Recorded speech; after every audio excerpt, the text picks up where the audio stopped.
Well, welcome to another Mindmaxing podcast.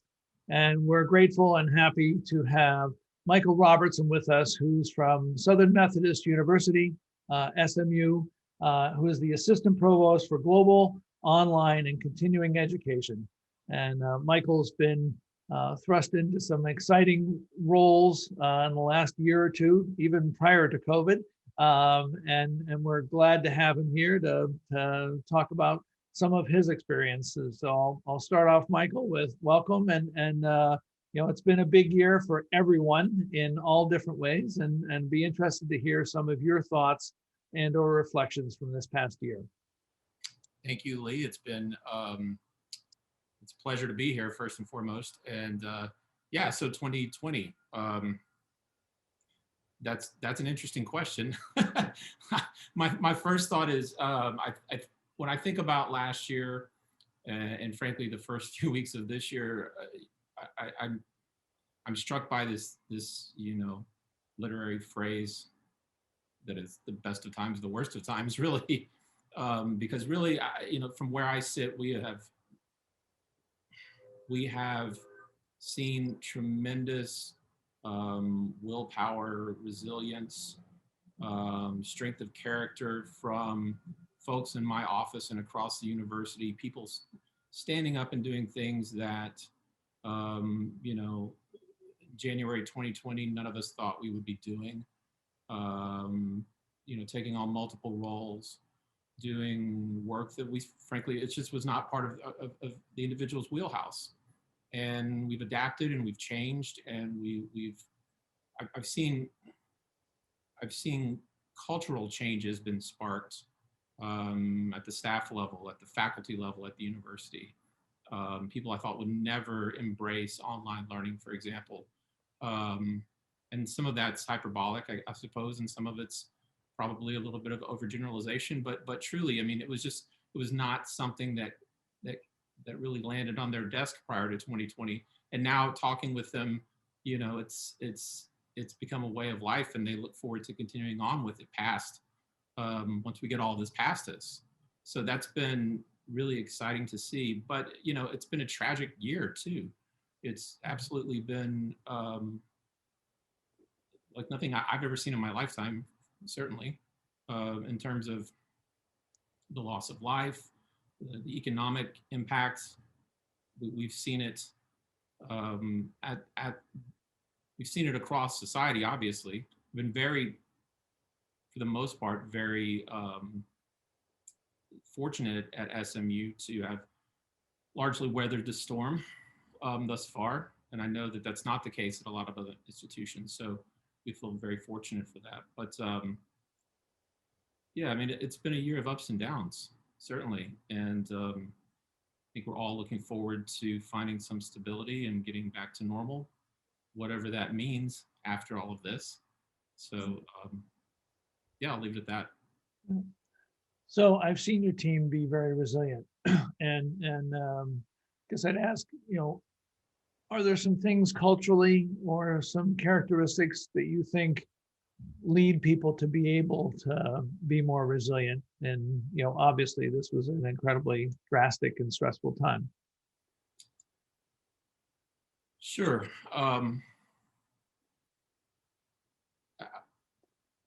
I'll just say this. From my perspective, one of the things I really pride myself on and really expect out of myself is really to model the way for people. And I really try to not ask anyone to do something that I wouldn't do myself. And I'm sincere about that. So I have seen others, and it's not to say that it wasn't about them to begin with, but really everybody's taking on everything they can and then some.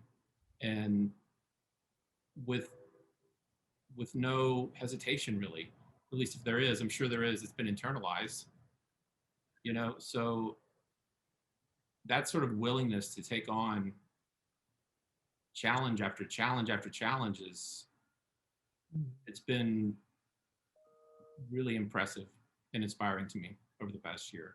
And I can honestly say that about virtually every, I can say it about every single person in my unit, and I'm so proud of them. Great, great.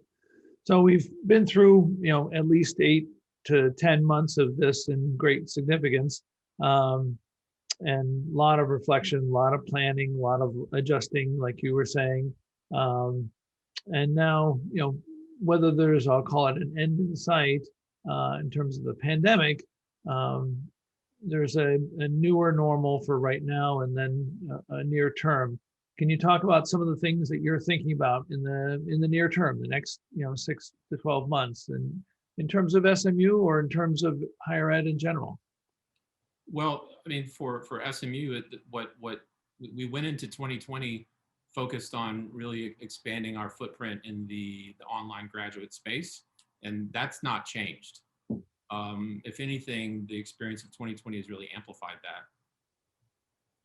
So short term, that continues to be, if not at the top, very near the top of our priority list as an institution, and my unit really, is responsible for that. So that's short term what we're looking at. In terms of non-credit, I'd say by and large it continues to be the same. It continues to be very targeted growth, both at the regional market and nationally. But of course, we start looking primarily at the regional market, but targeted growth and really focused more on reskilling and upskilling. I think we've had that as a part of our mission for a long, long time, but I think the last year has really amplified that and really caused us to think about our programming and what we do, and to ensure that our focus remains on getting people back to work and getting people, up the ladder, whatever it is they do. So we're really dialed into, tech education, really dialed into project management, really dialed into, in terms of short courses, adding courses that help people succeed in the workforce. So, resume building, things of that nature, interview skills. I think that's the focus really that we're trying to build out in terms of our portfolio on the non-credit side, that is. Right. Yeah, job application, now job applicability and so forth is a premium right now. I have seen that. I've seen that with other schools as well. So as you vision out into the future, as you imagine, post-pandemic, whether that's a year or 2 years out, this has been a big impact to everyone, and specifically around higher ed. What are you imagining happening in the longer term as a result of learnings from this or changes that have happened from this?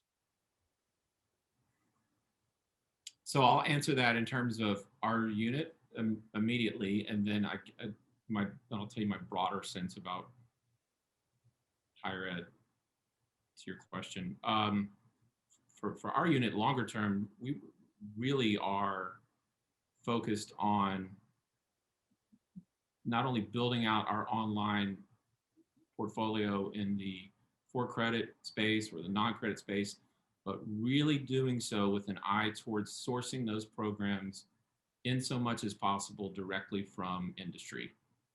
So,